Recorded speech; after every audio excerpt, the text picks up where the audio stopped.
about one more crooked word. Your tongue could open a wine bottle. I love democracy. I love the Republic. The main thing is to protect these characters, make sure that they still continue to live in the way that you created them, and that the universe of Star Wars continues to grow.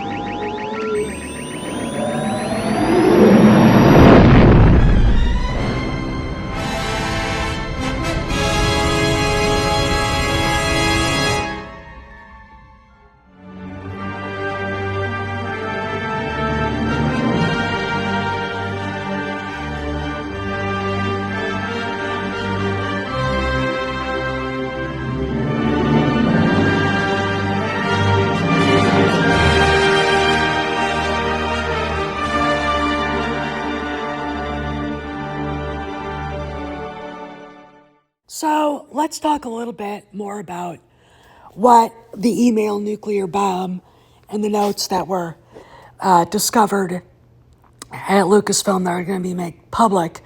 What exactly is going to be on there? Well, first of all, it's not only going to expose this narcissistic hag who's basically bent on erasing George Lucas from history, but it's also going to expose the story group. And it's going to expose this narcissistic hag's relationship with Harvey Weinstein's former personal assistant. There's a lot of stuff that will not be exposed, but eventually someday it'll get to daylight. And if it does, you're going to see how women in Hollywood have gotten away with a lot of the same shit Harvey Weinstein used to do.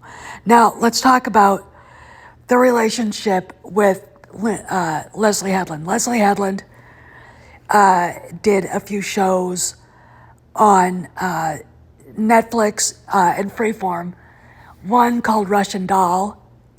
She's Harvey Weinstein's former personal assistant. And I don't know how the relationship with Kennedy started, but she either pitched an idea or whatever, or Kennedy asked her if she wanted to do something like this, and they came up with this bullshit. A female-centric karate martial arts thing about a woman who wants to destroy the Jedi. Actually, no, the Force itself, and this is just a stolen plot point from Knights of the Old Republic and Darth Traya. All right, so they actually had a intimacy coordinator on, and it's supposed to be for kids, but it was going to be full of sex. Okay, so this show has really not been talked about much from Disney, even though Disney Plus has talked about it a little bit, like advertised it online. They're being sued by a very well-known producer that they had hired to actually be in London to do the show, line producer, fired her 2 weeks afterwards. And it's no one knows what this is. But this is going to be part of the email controversy. Then we have the story group. And of course, Pablo Hidalgo, forefront of the Lucasfilm war against the fans. The story group also has Carrie Beck involved. Here's Rain Roberts, a so-called producer for The Acolyte. She's one of the people in the story group. We have Ashley Sharp in the story group, and we have Jason Stein in the story group. We have Matt Martin in the story group. We have Phil Szostak, who's basically the guy that took over for J.W. Rensler. He's in the story group. But let's talk about what we could be seeing. Considering that Pablo Hidalgo's former Twitter account was vulgar and filthy, we're going to see some of that. We're probably going to see sexism, racism, discrimination of all kinds, and of course, certain people who caused the story group much consternation over politics being excoriated. Okay, I want to talk a little bit about that. in the next half of this video, but suffice it to say, every one of these people is going to be called out in the email dump, should Iger choose to do it. Now, the threat is out there, okay? But let's talk about who's behind it and where and what it's about. I never had an agent. It's not like she worships the devil. Well, she doesn't have to. He worships her.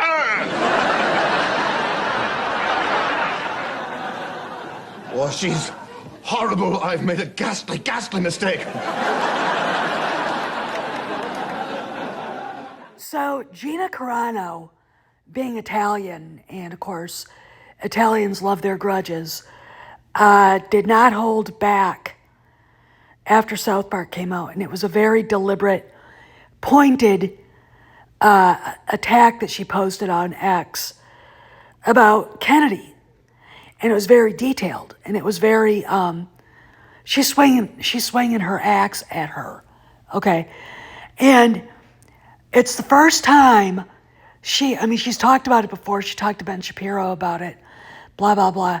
But she came back, and this was even more, I think, passionate than it was when she first got let go. And she's part of the email drop. Apparently, she was contacted by Jon Favreau, and he met with her. Apparently, he wants her back. It's a gesture of goodwill to the fans. They talked, and she basically is one of the people that is going to be. She actually helped them with information, and them would be Favreau and Iger. Now, why? Because Kathleen Kennedy was attacking her mercilessly through her proxies and basically was going after Jon Favreau himself. So what's going on here is apparently Kennedy does have access now to her email account again. She's not allowed on the property, but she does have access to her email account. And what's going on is she used her email account to contact Nelson Peltz. Or she's been wooing Nelson Peltz is somehow, I don't know, let's say it's phone calls or things like that. Bob Iger, of course, was informed. Bob Iger said, okay, we're going to DEFCON 1. We're going to go to the nuclear option. I'm sure that Favreau told him this was going on. Nelson Peltz is Iger's biggest pain in the ass right now because he's now the biggest stockholder, and he wants on the board of directors at Disney. All right. And he hates Bob Iger. So Jon Favreau and Bob Iger get together, and what the Five Horsemen were doing at Lucasfilm throughout the summer was going through the server and grabbing every email they could.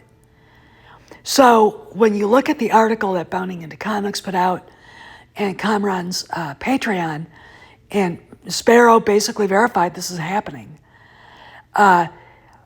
this is what they were looking for. And, you know, Kennedy's been warned, if you don't leave now, we are going to make sure you never work in this town again.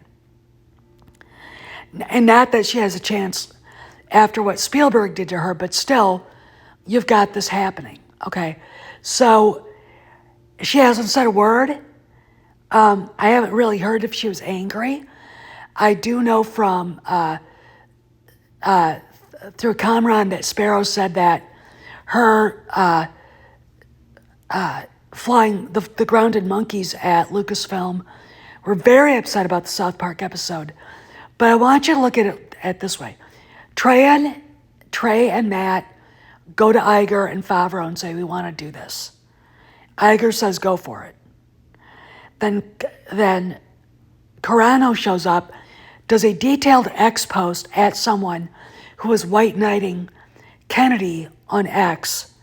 And then we hear about this nuclear bomb being dropped on Kennedy from Drunk 3PO, who does talk to Gina. I think she'd be better off talking to Kamran, but there you go.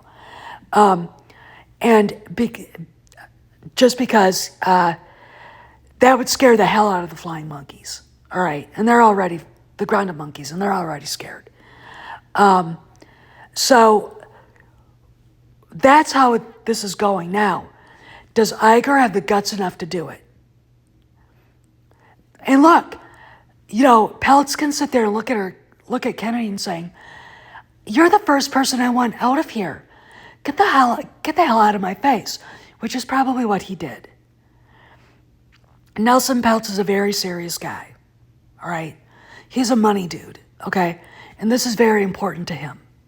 All right, so all this is going on, and we just got to sit back and wait to see what Iger does next. Iger can't back down. He's going to have to pull the trigger on this. All right? Kennedy has cost him billions of dollars. She's cost his reputation. Her reputation was never that much anyway, if you think about it. It's time to drop the bomb and remove her from the equation. Bob. So everybody, like I said, grab your popcorn, grab your beverage of choice, get ready, because I think this shit's about to get real. This is Steph signing out. See you around the galaxy.